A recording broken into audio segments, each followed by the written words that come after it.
Welcome to the Now Project, a 30-day series focused on helping you take action in your life today. Each week we choose a different topic chosen by you, and this week we chose mindset. And I wasn't planning on talking about this topic, however, I got a lot of comments requesting how to overcome fear and how to tackle fear, and so I wanted to tell you a little bit of a secret.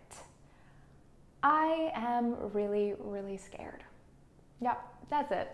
I'm scared. I'm scared of uploading this video. Why? Because I've been losing subscribers by the hundreds.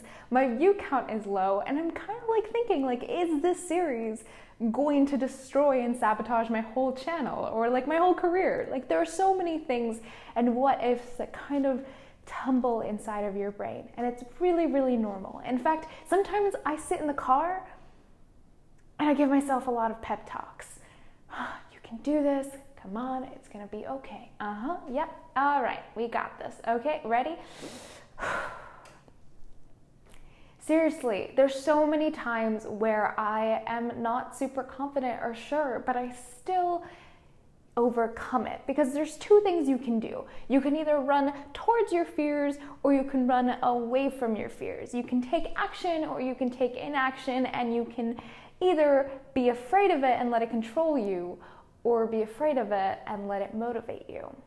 I find that if I'm not doing something that basically causes me so much fear that I want to crap my pants, I'm not pushing myself enough. So I wanted to share with you a method, and this method is actually from Tim Ferriss, so I'll leave a bunch of resources to him.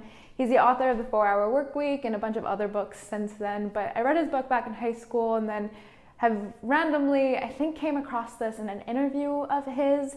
And it's something that really helped me at a certain point in my life. See, I was about to embark in my big Asia trip, and I had so many fears and so many what ifs. So this kind of activity really helped me, and so hopefully it can help you overcome your fears. Okay, so the first thing you're gonna do is you're gonna think of all of those what ifs. Like, what if I get food poisoning? What if I get kidnapped? What if I run out of money? What if I don't like it? What if all of the things that just kind of like fill your brain, and write that down in a column. And basically you are defining your fears, because it's so important to define them. That way you can kind of prevent them and repair them and have just like a plan of action.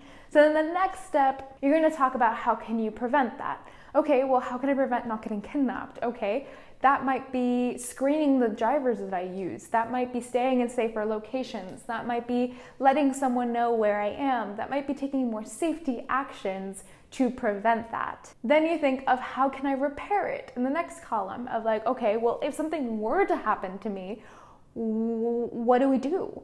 Like, what would be the worst case scenario? What do you do? Like, my mom knew where I was, or where was the last places I was seen every single day, because she took screenshots of Find My Friends every single morning. So that was the worst case scenario. Like, what was the worst case scenario if I ran out of money? Well, I would probably call up a friend or a family member and let them know what happened. Or I would go home somehow, or I would use the miles that I have accumulated on my credit cards and buy a ticket home and then figure it out from there. Or I'd get a job, or I'd go to a farm that has a work exchange living program where I could maybe earn a couple bucks while I'm away. There are so many things that we don't think about in the moment. We're just like, fear. But they can be established, they can be tackled, you can have a game plan so that these fears kind of are a little bit less scary. But I think the most crucial thing that I got from this interview with Tim Ferriss was this key. Everything in life has opportunity costs. We're all familiar with it. If you do something, you are losing the opportunity to do something else, because we only have a finite amount of hours and time in our life to do things. So you can either pursue this career, but you're gonna have to give up this career, etc., etc. So it's the idea of what would be the cost of not doing this activity? Like, what would be the cost of me not going to Asia?